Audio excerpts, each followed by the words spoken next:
জয় মা। আজ আমরা চলে এসেছি তারাপীঠে। তারা মায়ের যে বোন হয় মৌলাক্ষী মাতা, আমরা মূলত বলি, তার বাড়ি। ভীষণ জাগ্রত কথিত আছে, পুরাণে আছে, এবং নানান রকমভাবে আমরা ওনার স্থানটাকে দেখবো এবং কীভাবে কী করলে পরে ফল পাওয়া যায়। তো চলো আমরা দেখি, মাকে দেখি আগে। ওম ত্র্যম্বকং যজামহে সুগন্ধিং পুষ্টিবর্ধনং উর্বারুকমিব বন্ধনং মৃত্যুর্মৃত্যুমৃত্যুমৃত্যু। মা আছেন, বাবা থাকবে না এটা তো হতে পারে না। এখানে বাবাও আছেন, কিন্তু বাবা এখানে সাদা, বাবার গাত্রবর্ণ হচ্ছে এখানে সাদা।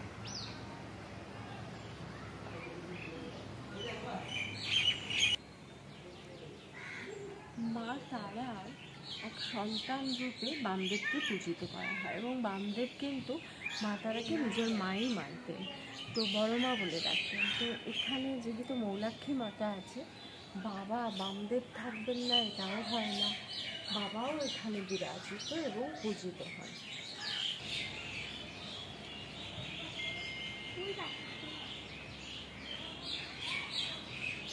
দে দিদিকে একটা ফুল পেড়ে দে।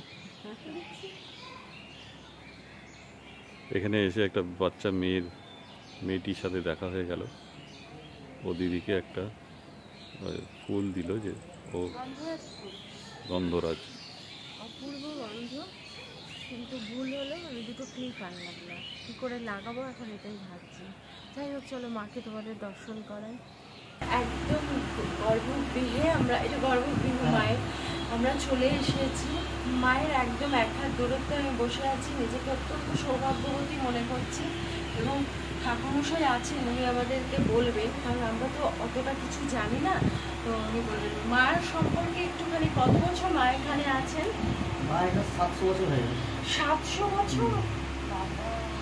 আর মায়ের মাহাত্ম্য যদি একটু বলেন। মাহাত্ম্যকে নিয়ে নতুন সিংহবাহিনীর দুর্গা মা মৌলিকা। আচ্ছা, তুমি তারা মায়ের দিদি। তারা মায়ের দিদি। আচ্ছা, বামদেব প্রথমে এখানে সাধনা করেছেন মায়ের কাছে, তারপরে তারা বড় মা বলা হয়, তারা আমাকে ছোট মা বলা হয়। আচ্ছা আচ্ছা আচ্ছা, বাবা এখানে এসে আগে সাধনা করেন। আচ্ছা আচ্ছা, এখানে এসে মায়ের কাছে যা চাওয়া যাবে তাই করতে আছে, তাই সিদ্ধপীঠ, মানে এখানে বসে সাধনা করলে সেই সাধনা সিদ্ধি লাভ হয়। আচ্ছা আচ্ছা। আর মায়ের মন্দির খোলা বন্ধ কিছু? খোলা আপনার ভোর 6টায় খুলে যায়, সকাল 6টায় খুলে যায়, আর রাত্রি 8টায় বন্ধ হয়। আর পুজো শুরু হয় 8টা থেকে, সকাল 8টা। আর সারাদিন খোলা থাকে? সারাদিন খোলা, তো ভোরের সময় একবার 10-15 মিনিট বন্ধ হয়। আচ্ছা, শুধু মায়ের এখানে মায়ের মূর্তি না? মায়ের মুখটা, মুখমণ্ডল। আচ্ছা, আর ঘরটা ভেতরে ইয়ে করা আছে, শিলা দিয়ে বসানো আছে। আচ্ছা, এটা কি পঞ্চমুণ্ডীর আসন? হ্যাঁ, পঞ্চমুণ্ডীর আসন ওখানে আছে বাইরে। আচ্ছা, বামদেব আছেন ওখানটায় পঞ্চমুণ্ডী আছে। বামদেবের ওখানে পঞ্চমুণ্ডীর আসন।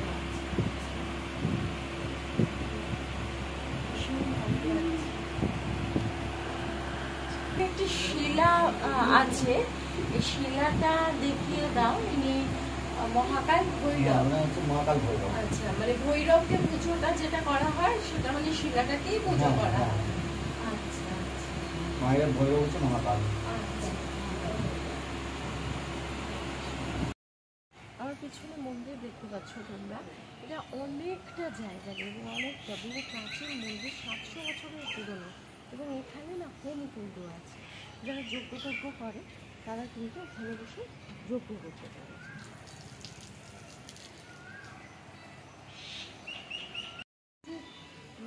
দেয়ালটা দেখতে পাচ্ছ, এই দেয়ালটা দেখলেই বোঝা যাচ্ছে যে কত পুরনো, কত প্রাচীন।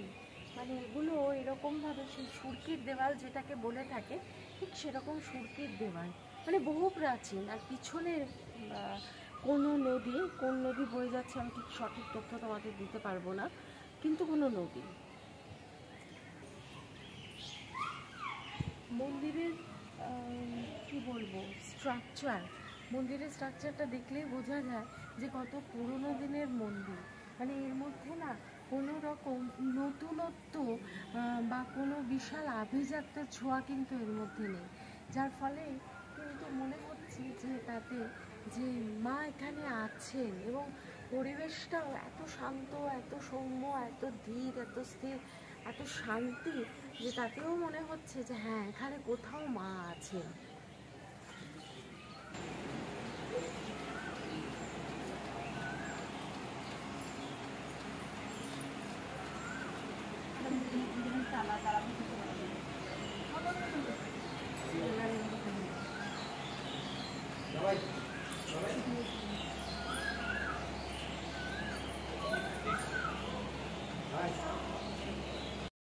তারাপীঠ থেকে কীভাবে আসবে?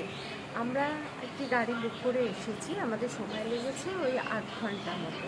তোমরা টোটো করে বা অটো করেও আসতে পারো, তাতে যদি আসো মোটামুটি 40 থেকে 45 মিনিট, ম্যাক্সিমাম 50 মিনিট লাগবে, সহজেই চলে আসতে পারো।